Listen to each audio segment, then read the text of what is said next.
Let's start off this beautiful day with the 28th December episode of Civilspedia's Daily Current Affairs Analysis, brought to you by ShankarIASAcademy. And the positive words for the day is the final stroke of the hammer breaks a stone. This doesn't mean that the first stroke is useless.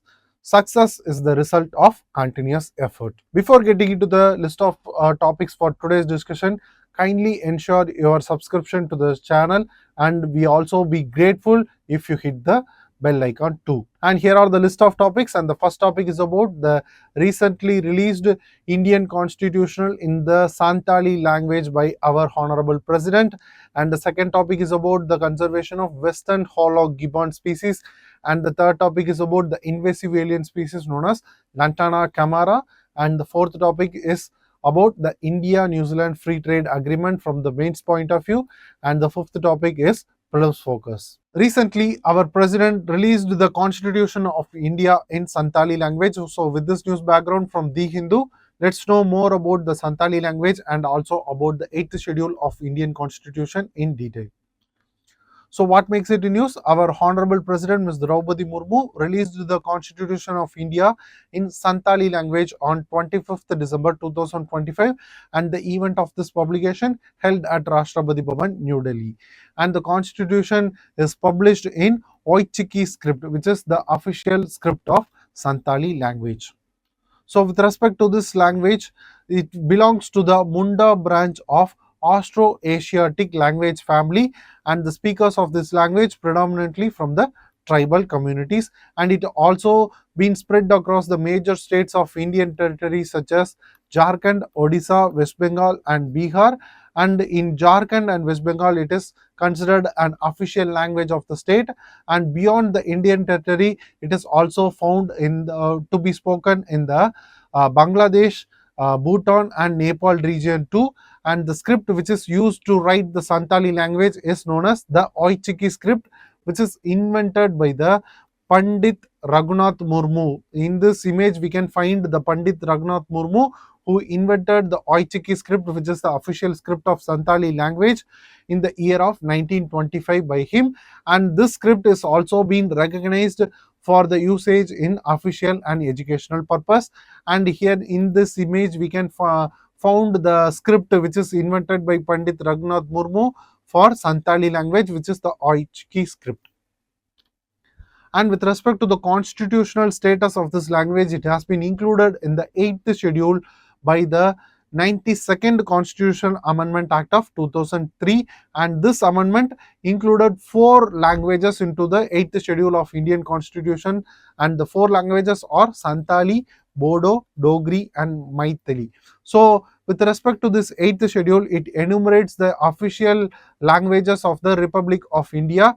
Initially in the year of 1950, it has only 14 official languages, and by the subsequent amendments in the years of 1967 by the 21st Constitutional Amendment Act, and by the 71st Constitutional Amendment Act in the year of 1992, and by the 92nd Constitutional Amendment Act of 2003, it has been added with the additional 8 languages of into the official language list of 8th schedule, and presently it has around 22 at present it has 22 official languages which got enlisted in the 8th schedule of Indian Constitution.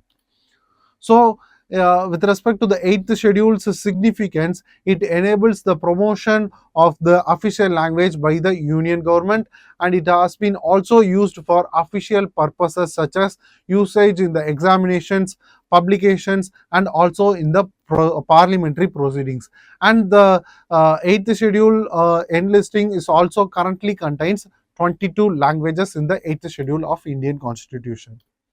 So with respect to the significance of Santhali language in the constitution, it enhances the constitutional literacy among the people and also among the tribal communities who are using the Santhali language as their native language, and it also strengthens the linguistic inclusion and accessibility for the Indian constitution, and it also reinforces the Article 350 A of Indian Constitution, which is the instruction or the facilities to instruct the children in native languages, and also the Article 351 of Indian Constitution, which also reinforces the promotion of Hindi as an official language and the spirit by promotion of linguistic diversity. And it also symbolic steps, it is also a representation or the symbolic step towards the inclusive constitutional governance with respect to the Santhali people or the Santhali speaking people. And moving to the prelims practice question, consider the following statements regarding the Santhali language. First statement, Santhali was included in the 8th schedule of the constitution by the 92nd Constitutional Amendment Act of 2003 and is written in Oichiki script. Second statement, Santhali belongs to the Indo-Aryan language family and is predominantly spoken in central India. Which of the statements given above is or incorrect? So in this question, they have asked about the incorrect statement, and the first statement was correct because it is included in the 8th schedule of the Indian Constitution through 92nd Constitution Amendment Act of 2003 and is written in Oichiki script. But the second statement was incorrect because it is not belongs to the Indo-Aryan language family. It belongs to the Austro-Asiatic language family of Munda branch. So the first part is incorrect and the second part is also incorrect because it is not predominantly spoken in central India. It predominantly spoken in the eastern parts of Indian territory. So the second part is also incorrect. And the second statement incorrect, and the answer for this question will be option B 2 only. Let's check. Yes. With this, we move to the next topic. This news article from The Hindu discusses about the Western Hoolock Gibbon and also about the recent study taken over the species.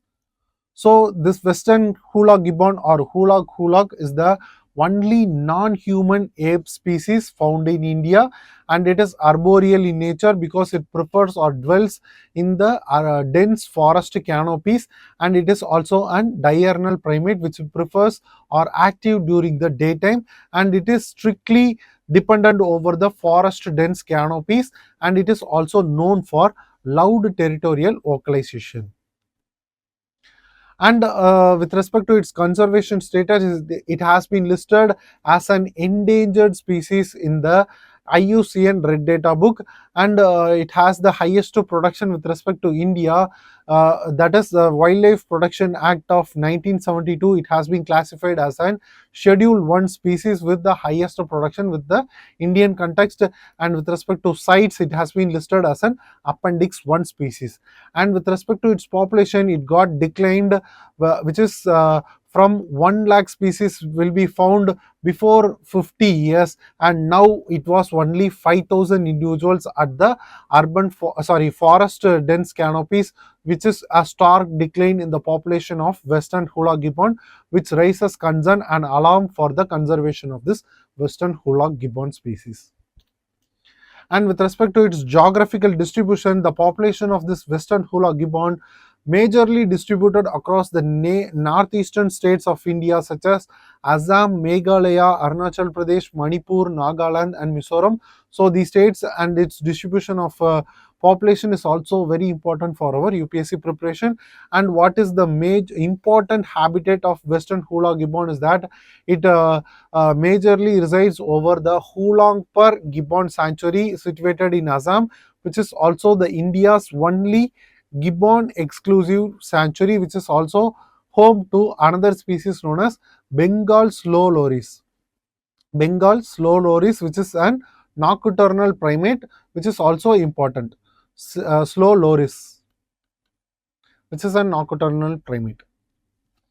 And what are the key threats associated with the decline in the population of Western Hoolock Gibbon? And the primary threat is the habitat loss and fragmentation because of the establishment of railway lines because of northeast frontier railways connection, and also the connectivity projects such as road activities and agricultural initiatives or the agricultural expansion and deforestation activities will also be a primary threat to the population or decline of this Western Hoolock Gibbon.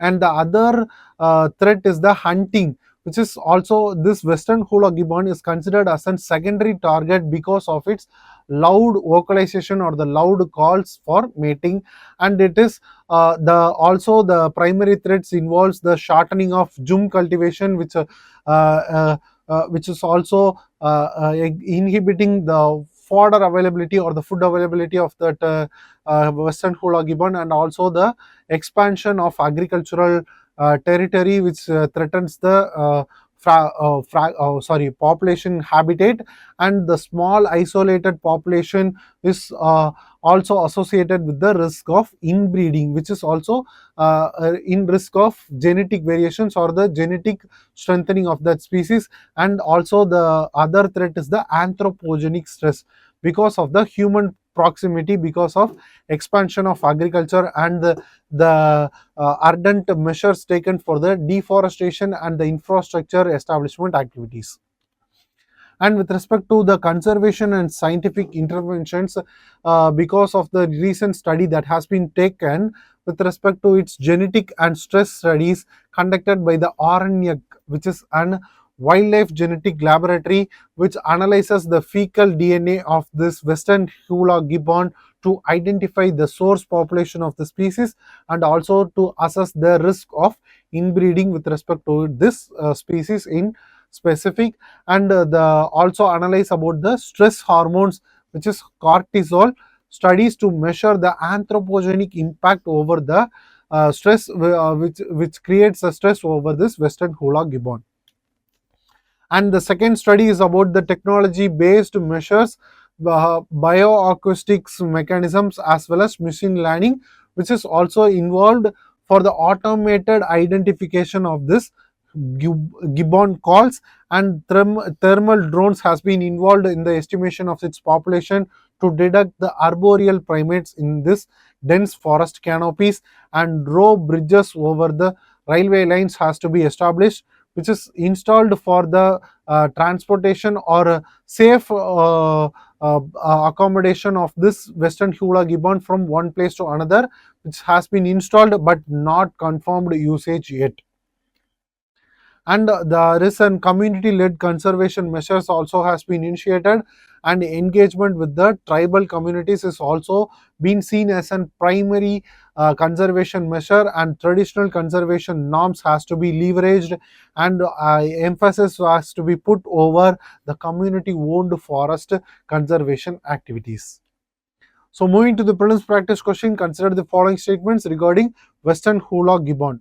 First statement, it is only ape species found in India and is listed as endangered by the International Union for Conservation of Nature. And the second statement, habitat fragmentation poses a serious threat because the species is arboreal and rarely descends to the ground. Which of the statements given above are correct? So in this question, they have asked about the correct statement, and the first statement was correct because it is the only ape species found in India and is listed as an endangered by the IUCN Red Data book. And the second statement is also correct because the habitat fragmentation is a serious threat for its for the population of the species, as it is an arboreal. It majorly depends on the dense forest canopies, and it rarely descends to the ground for any other activities. So the answer for this question will be option C, both 1 and 2. Let's check. Yes. With this, we move to the next topic. This news article from The Hindu explains about the invasive alien species known as Lantana camara, which is also considered an ecological nightmare because of its nature and its characteristics. So this Lantana camara is a highly invasive alien plant species, and it is a perennial flowering shrub species with brightly colored flowers. And this flowering of this Lantana camara is not subject to any season, and it is also native to Central and South American region, and it is initially introduced as an ornamental plant in some region, but later it got identified as an threat to the ecology because of the invasive characteristics it has, and which is also the key ecological trait of this species. So the first characteristics is allelopathy, which is the inhibiting feature of this Lantana camara, which can release chemicals such as terpenes, flavonoids, and polyphenols into the soil that can suppress and inhibit the growth of other native vegetation of that region. And with respect to its toxicity is the other characteristics. The toxin are prevalent all along the species leaves, flowers, and even berries, which are considered toxic to even livestock and cattle. And with respect to its distribution and dispersal, the seeds are dispersed to long distance with the aid of the fruits of this Lantana camara will be eaten by birds, insects, and monkeys, which aids in the long distance dispersal of seeds, which also spreads the distribution of this Lantana camara to long distance region. And what makes this Lantana camara is hard to eradicate. It has very deep and wide root systems, and also a presence of resin coated leaves, which reduces the water loss because of transpiration, and it can easily thrive in poor soils of very less nutrients, and even in drought conditions, and even can withstand high temperatures of that region. So this makes the Lantana camara is hard to eradicate, and once established in a region, it is extremely difficult to eradicate because of the following characteristics that we have discussed. So with respect to the spread and the global invasion of this Lantana camara, it has been introduced to the Europe in the 17th century as an ornamental plant. As we discussed earlier, it was introduced initially into the Europe as an ornamental plant. Later it spreads globally during the 19th century to the regions of Asia, Africa, and Australia. And it has escaped the cultivation as an ornamental plant, and it begins to colonize the areas such as forest edges, grasslands, agricultural fields, and even roadsides. And with respect to its recognition as a major invasive species, it was declared as one of the world's worst invasive alien species by International Union for Conservation of Nature in the year of 2000. So this will be very important for our UPSC prelims, and it is also considered a serious threat to the ecology, such as it is considered a threat to biodiversity, forest regeneration, and even grazing lands also been impacted by the spread of Lantana camara. So, what are the impacts of Lantana camara or this invasive alien species in India? It is considered as one of the most widespread invasive weeds in Indian region, and it majorly affects the dry deciduous forest region because it even can thrive in the dry deciduous regions or water less or the water insecure regions, and it also affects the Shivalik and central Indian landscape of Indian territory, which also reduces the habitat quality of the region for native herbivore species, as it affects the fodder availability of that herbivorous species, and it also increases the forest fire risk because of the chemicals that it releases, and also because of the dense dry thickets it has. And it has been identified as a priority invasive species needs to be eradicated from the Indian territory by the Ministry of Environment, Forest and Climate Change, and also by the Forest Survey of India. So the priority basis, it has to be eradicated from the Indian territory. And what is the primary climate change link associated with the spread of Lantana camara? In the present trend or the present era, the global warming and the altered rainfall patterns, which facilitates the faster spread of this Lantana camara species, and also the expansion into the newer altitudes and regions of this species to various regions.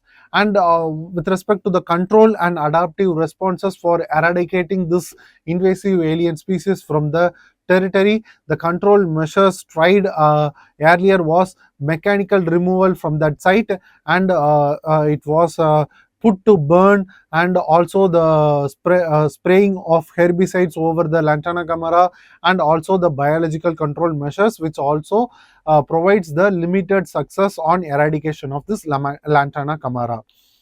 So what are the community based utilization that has been presently undertook for the gradual or the priority based eradication of the species? It has been used for furnitures, handicrafts making, and also as an decorative items.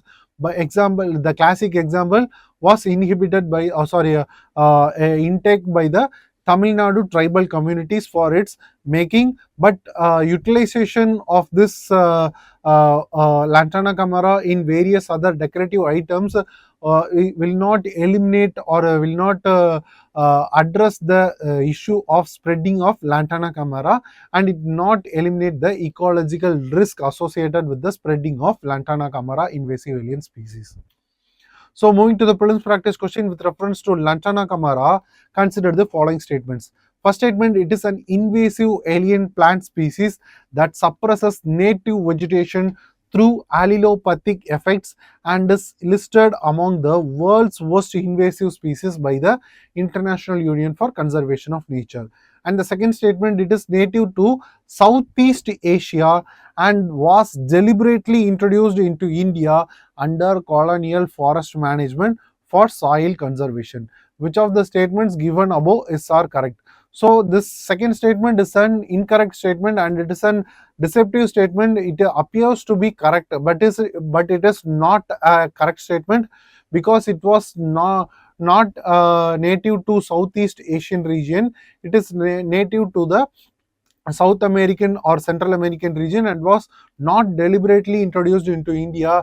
It was introduced only after the colonialization period, but it was not an intentional cultivation for soil conservation.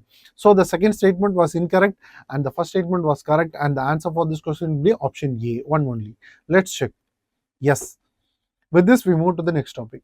With this news article taken from the Live Mint, we will be discussing about the recently concluded free trade agreement between India and New Zealand, and it is also considered as a gateway to the market for 1.4 billion Indian consumers, and it is also considered to generate more job opportunities and subsequently higher incomes. So India and New Zealand has recently signed a free trade agreement on 22nd December 2025, and New Zealand Prime Minister Christopher Luxon has highlighted that the deal will create more job opportunities and subsequently the higher income value, and it is also open access to the markets for 1.4 billion Indian consumers.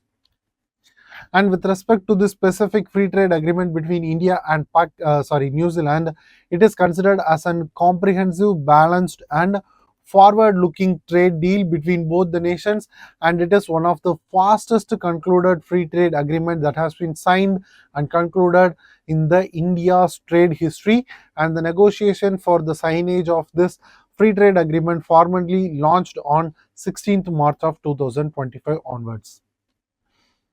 And we may think that after the conclusion of this free trade agreement, the connectivity and the logistic management between India and New Zealand will be of ease, but the connectivity and the distance between both the nations plays a crucial role and acts as a critical hindrance for the proper implementation of this free trade agreement. As we can see clearly in this image, there is a lot of distance that needs to be covered for the implementation of free trade agreement with respect to either import or export from Indian region, and we have to entirely bypass or circumvent an continent of Australia for the movement of logistics as well as connectivity measures.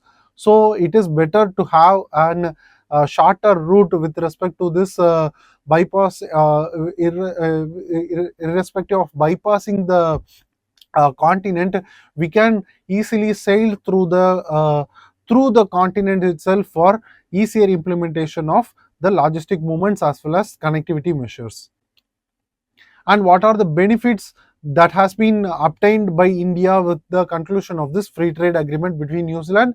With respect to the goods trade, 100% tariff eliminations on India's export products to the New Zealand territory, and there will be an unprecedented duty-free access for the Indian products while protecting the India's sensitive sectors, especially the dairy sector, and it also benefits and boosts the labor-intensive sectors of India, specifically to the sectors such as the textiles and apparels, leather and footwears, marine products, gems and jewelry industries, handicrafts industries, engineering, goods and automobile industries will be benefited because of this free trade agreement between India and New Zealand, and it also directly supports the micro, small and medium enterprises in India, and also the local artisans and women in and its self-help group activities and youth with the amount of employment that it generates, and also the workers because of the prolonged trade activities between the India and New Zealand. And with respect to the service sector, India will benefited because of the New Zealand commitment in the 118 service sectors between India, and it also mentioned or also treated India as an most favored nation in 139 key sectors. So what are the key sectors or the service sectors benefiting because of this free trade agreement is that the IT and IT enabled services sector, and the professional service sectors, and educational financial services. Tourism also will be benefited because of this free trade agreement, and construction and business activity services also got benefited under this conclusion of free trade agreement, which also enhances the opportunity for high skilled Indian professionals in the participation of workforce in the New Zealand territory. And with respect to employment and mobility between both the nations, there will be an enhanced introduction of temporary employment entry visa pathways between both the nations, and specifically to the region of New Zealand for the workforce participation in the New Zealand territory. For Indian professionals in skilled occupation, it was allotted a quota of provision with respect to 5,000 visas will be provided at any given time for the skilled professionals, which has the visa validation up to 3 years of time. And with respect to the strategic significance of this free trade agreement, it strengthens the India's engagement in the Indo-Pacific region, and also establishes a strong foothold of India's foothold in the Indo-Pacific regions to effectively counter the presence of Chinese over that region, and it also enhances the economic resilience of India's economy, and also the inclusive growth for all. And it also promotes the employment generation of India and skill development, and also helps in the innovation in agricultural productivity, because we can easily obtain the technological innovations that has been made out in the New Zealand territory, and also deeper integration into the global value chains. And what are the challenges that has been involved in the implementation of this India New Zealand free trade agreement, as well as the relationship between both the nations? The first and foremost challenge is the agricultural sensitivity, as New Zealand's dairy exports are very strong, as it's directly clash with the India's need to protect its small farmers, as India also has a strong dairy network and strong dairy production. It directly clash with the New Zealand's dairy production, so it acts as a primary challenge. And with respect to the trade volume, it is considered to be low, because the bilateral trade remains limited despite having economic complementarities. So irrespective of the traded goods between India and New Zealand, it has been in a lower trade volume, so it will not add much value to the Indian economy. And also the regulatory barriers involves with respect to the sanitary the sanitary measures, or the phytosanitary measures and technical standards with respect to the New Zealand's attainment of New Zealand standards is not on par with the Indian standards, or it hinders the promotion of India's export to the New Zealand territory. And also the mobility constraints, as we discussed earlier, the mobility or the connectivity between the Indian territory and New Zealand is also considered as an hindrance for logistic management as well as the connectivity infrastructures.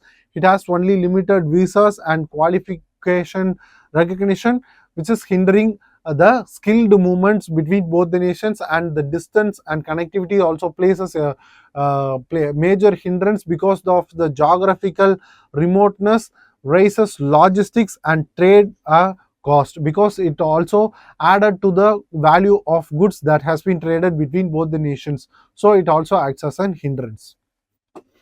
So moving to the mains practice question, despite growing economic engagement, India-New Zealand relation face several structural challenges. Discuss the major constraints with special reference to agricultural sensitivities.